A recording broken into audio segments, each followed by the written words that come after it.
Okay, how are some ways that my mother passed on her poverty, scarcity mindset, survival mindset while living in my dad's wealth because they came from different levels of class or different levels of wealth? Um, this is a very deep conversation. I'll probably have to make a couple of videos on this, but just a few examples is I was raised in a primarily white upper middle class neighborhood. So we were surrounded by very wealthy families, large homes, a lot of people going to private schools. I went to a private school for all of middle school, and my siblings went to private school even longer than that. But some of the ways that she passed on her scarcity mindset is, for example, she would count squares of toilet paper for us. So that's also financial abuse. But anytime we needed to use the restroom, we would have to ask for toilet paper.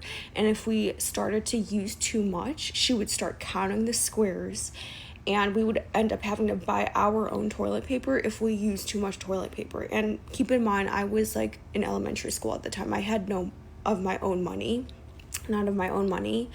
But we were constantly being placed in settings that were very wealthy. So private schools, I was a competitive swimmer all of my life, so that's a very expensive sport. Tutors, playing violin and piano, going to Chinese class and learning French as well. So we were forced to perform and achieve and obviously they were able to afford, my dad's money was able to afford that lifestyle for us. But with my mom at home raising us in her mentalities and her belief systems, I was never able to touch that money, if that makes sense. So even in high school, I'd be surrounded by all these very wealthy children. Everyone had cell phones. I was not allowed to have a cell phone until I was in college. Even though my dad could afford all of these things, my mom literally imposed on me the mentality of so much fear, so much scarcity that we could go broke tomorrow. So when I grew up, having access to more of my dad's money, but with that extreme fearful mindset of like, you gotta work your ass off, you cannot rest. There's so much fear flowing through my bloodline.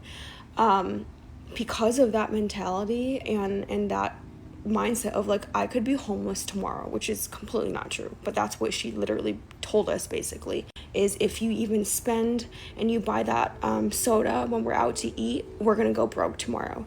So it instilled no sense of nervous system regulation in me around money.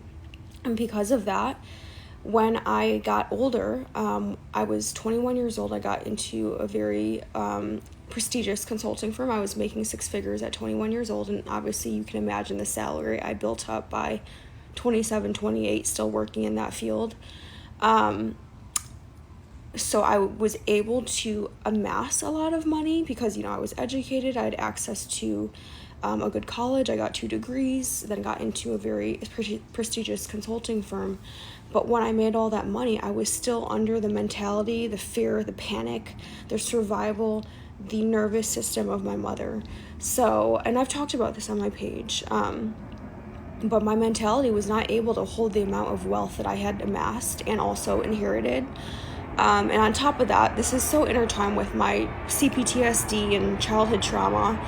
I also struggled with a severe addiction that blew so much of the money I had made, and again, I had to file for bankruptcy. My nervous system did not know how to hold that amount of wealth. So again, it turned into an addiction, partly because of everything that I was struggling with from childhood, just growing up with a narcissistic mother. I did not understand money. I was never taught money. And I was always under the assumption of money is bad, money can disappear, you could be homeless tomorrow, and the fear, the panic, everything in me, in my nervous system, did not allow me to build wealth. It obliterated the wealth that I had built for myself.